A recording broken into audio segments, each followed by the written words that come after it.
Not to get political, but America is no longer the land of opportunity. That is LinkedIn. Here's 3 reasons why I believe LinkedIn is going to be exploding in the next couple years and what you can do about it. What do I know? Well, I've grown my own following to over 6,000. I run an agency in New York that manages the personal brands of various high net worth individuals, and I've made the LinkedIn algorithm love me in the process.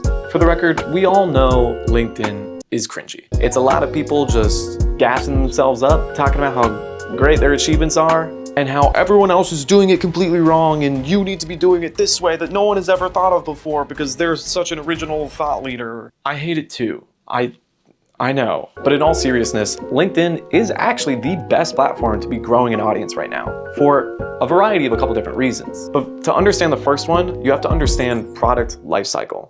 When a product is first introduced into the market, it gets adapted by what's called the early adopters. These are the first drivers of Uber or the first people to buy a Tesla, whoever it may be. These are usually people that feel the pain point the most and therefore are willing to drop some dollars or spend some time on something that isn't yet proven.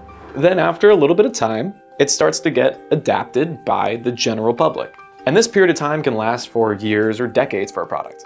But after a while, once the market is fully saturated, people are kind of over the hype of the product, popularity starts to teeter off.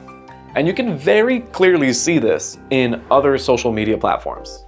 Take Instagram, for example, where things were really peaking a couple of years ago, and then they started doing some other things that people didn't really care that much about, and then they're still doing these kind of things, and it's getting to a point where Instagram is losing its popularity. The same could be said for Facebook, and the same is starting to be said for TikTok, actually. Granted, the law might get to TikTok before the product lifecycle does. So with all these other social media platforms losing their popularity, where is all this attention going?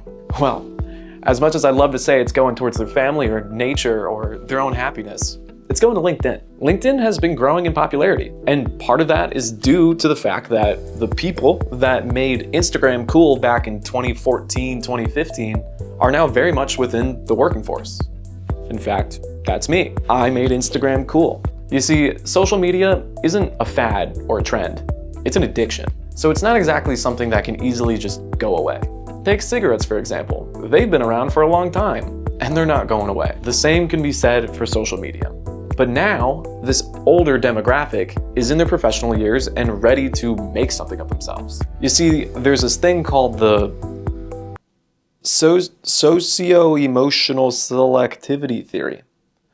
Basically, it's this psychological phenomenon where when people get older, they care less about surface level relationships and decide to focus a lot more on meaningful relationships that actually matter to them. This slightly older demographic, young millennials or older Gen Z, cares more about their career and being able to afford a house. And fortunately, those things you can get on LinkedIn and still get your social media fix.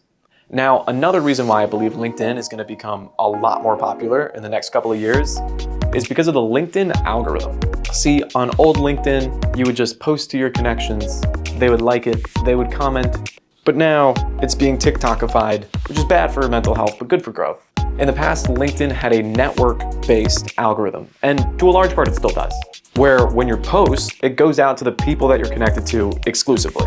And the way you reach beyond your instant connections is seeing what likes they've had or what reactions they've had to other posts, or people repost your posts, but really nothing beyond that, which made growth on LinkedIn a lot harder. Now, LinkedIn has an interest-based algorithm where you are being fed content based off of the things that you typically engage with. So if you like a lot of sales or cold calling content, then you might be fed a lot of cold callers content and therefore get to see who else is in the industry talking about cold calling. Now, a large part of where this change has happened is on LinkedIn Video. If you didn't already know, LinkedIn has a short form video feed where you can now scroll just like you would on TikTok or Instagram Reels and see content from creators that you have never interacted with before. And it's all built around the things that you care about. Kind of cool. Now, one of the last main pieces of why I believe LinkedIn is going to grow significantly is because of the growing professional dependence on the platform. You see, you kind of need LinkedIn for a lot of things. You need it to generate leads through sales, DM people all day. I'm guilty of it. You need it for marketing, to post videos, or to do LinkedIn advertising to a professional audience. It could be for finding a job. It is one of the biggest job boards in existence. On top of that, it's a place for recruiters to recruit people, where they can go headhunting for people that are top talent and could potentially work for their organization. And it's a place where you can even learn things, because it has LinkedIn Learning, where you can learn truly applicable things to your specific career field, and sometimes for free. And on top of that, LinkedIn has become the new resume. As an employer, I can testify that resumes aren't really read that much. It really is all about your LinkedIn profile. So you want to make sure that you have it clean and well put together. So how do you capitalize on this? For one, freshen up your LinkedIn. Your high school graduation photo is not a LinkedIn photo.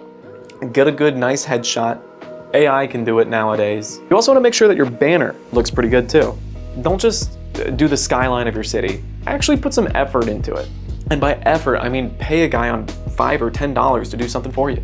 And then on top of that, just post something. Only 1% of LinkedIn users actually post on LinkedIn. So if you post anything to give an insight into who you are, who your personality is, you're miles above everybody else. Even a few posts can really help professionalize your LinkedIn profile. For instance, if you talk about something that you genuinely really care about, some trip that you went on, some wild epiphany that you had recently, some words that you live by. My motto in life is, if you do them yourself, and I live by that. And then you pin that as a featured post on your profile, then whenever a recruiter comes to look through your profile or whoever, they can get a good snapshot of who you are because you made a post. Now, the best way to capitalize on this opportunity is to post a lot. Because ladies and gentlemen, we're looking at 2019 TikTok. We're looking at a very nascent stage of a social media platform that has the highest potential. LinkedIn isn't full of preteens dancing. It's full of C-suite executives that have a lot of money. You probably know about Logan Paul or Charli D'Amelio. And the reason why you know them and not the creators that are coming out today as much is because they got in early and had that first mover advantage. And while LinkedIn has been around for a minute, the algorithm has just now been primed for you to take that stage. There are not too many opportunities that come around like this in a lifetime. So by all means, take advantage of this. Post every day, post videos. And if you're interested in LinkedIn growth, entrepreneurship, or building a business in New York City, feel free to like, subscribe, and send a connection my way.